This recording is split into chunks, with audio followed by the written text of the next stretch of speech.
Chapter 17. Gripping the phone in my hand, I hurried back to the lab. "Robbie, look!" I cried. I pushed it into his face. He was squatting down, rubbing Poochie dry with a red and white checked towel. "Poochie is back to his sweet little self," he said. "See?" "Good," I said, "but look at this." I waved the phone in front of him. Robbie dropped the towel as soon as he was free. Poochie scampered out of the lab. Robbie took the phone from my hand and examined it. "It's busted," he said. "Totally smashed. How did this happen?" I don't know," I stammered. I balled my hands into tight fists. My anger burned my throat. Who would do this? Someone had to be in my room. Robbie turned my phone over in his hand. "But that's crazy. There's no one else here, Kat. Your uncle's housekeeper is away." "Someone was in my room," I insisted. I was so upset my voice was shaking. "Someone wrecked my phone." I let out a long whoosh of air. "Robbie, do you think someone was sending me a message? Am I in danger here?" Uncle Victor returned to the house in time to prepare vegetable soup and lamb stew over rice for dinner. After we sat down at the kitchen table, Poochie stood by my uncle's chair waiting for handouts. Poochie was quite a beggar. "I hope you and Robbie had fun with Poochie today," Uncle Victor said, spreading the napkin over his lap. He wore baggy khakis and a plaid flannel shirt. It was strange seeing him out of his white lab coat. Yeah," I said. "We played with Poochie a little." No way I was going to tell my uncle that I spilled a green chemical on the dog and turned him into a giant. We spooned up our soup for a while. It was hot and very tasty, but I didn't have much appetite. I had only one thing on my mind. I planned not to bring it up until after dinner, but I just couldn't hold it until then.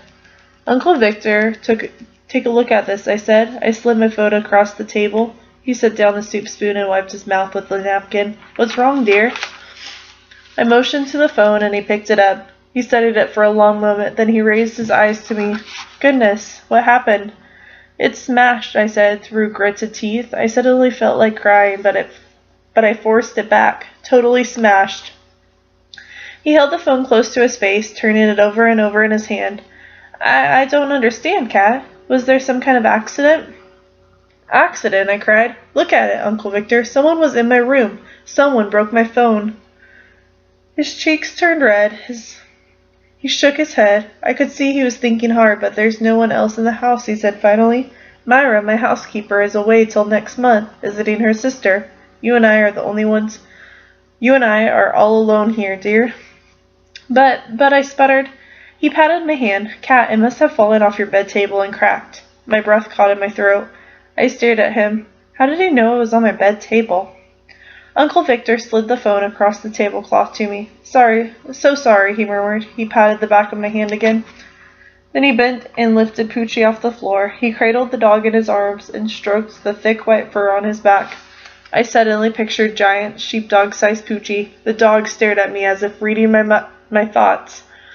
I felt guilty for not telling Uncle Victor what had happened this afternoon, but I just didn't want to get in trouble on my first day in the house.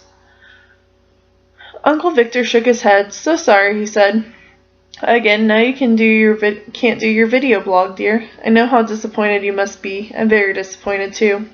I nodded, but then I had an idea. "Maybe I can buy a new phone in the village," I said. "There must be a shop there that sells phones." Uncle Victor set Poochie down on the floor. He brushed white fur off the front of his shirt. "I don't think you should go to the village, Kat," he said softly. He locked his eyes on mine. "It's not a friendly place." "But Uncle Victor," I started. He pushed back his chair and jumped to his feet. "I'm sorry, I have to get back to the lab. I'll be working late tonight."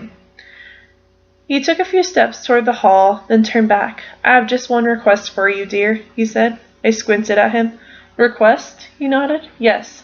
Don't ever leave your room at night."